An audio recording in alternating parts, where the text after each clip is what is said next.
மராத்தியில் பேச சொல்லிட்டு இருக்கிறேன், ஹிந்தியில் பேசுகிறியா நீ? அப்போ இந்த வாங்கிக்க. பளார்னு போட்டிருக்கக்கூடிய ஒரு சம்பவம் எங்கே தெரியுமா?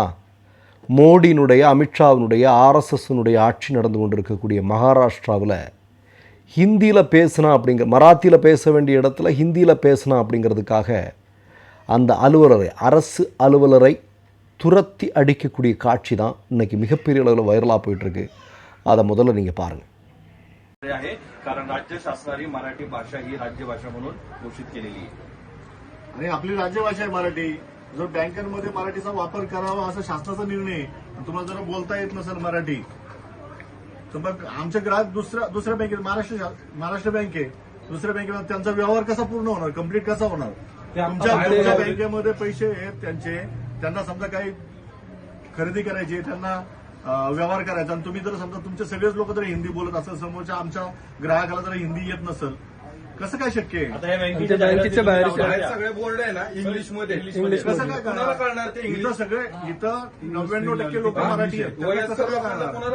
वयस्कर लोक पेन्शन घ्यायला जे म्हातारे येतात, मैंने किया सारा. अरे बैंक चल रहा है इतना बड़ा, मान लीजिए ऑल इंडिया में.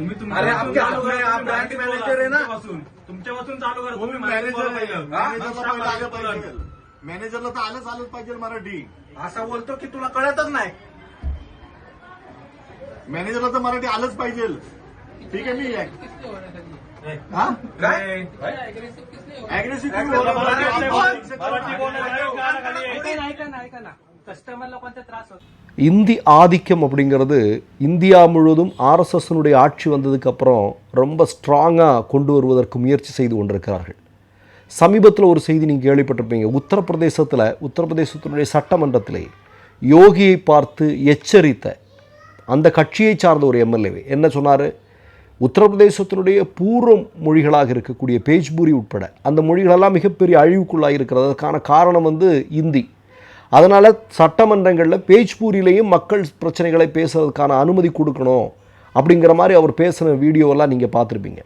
இப்போ மகாராஷ்டிராவில் இந்த சம்பவம் நடந்திருக்கு. அதாவது தெரிந்த அந்த மாநிலத்தினுடைய மொழி, அந்த மொழியில் பேசி கம்யூனிகேஷன் நடக்கலை. அவன் போய் பேசுகிறான், அவனுக்கு தெரிய மாட்டேங்குது. உங்களுக்கு ஒரு செய்தியை நான் சொல்கிறேன். இப்போ நாங்கள்லாம் அடிக்கடி இந்த ட்ரெயினில் பயணம் செய்வது வழக்கம். ஒரு 10 வருஷம்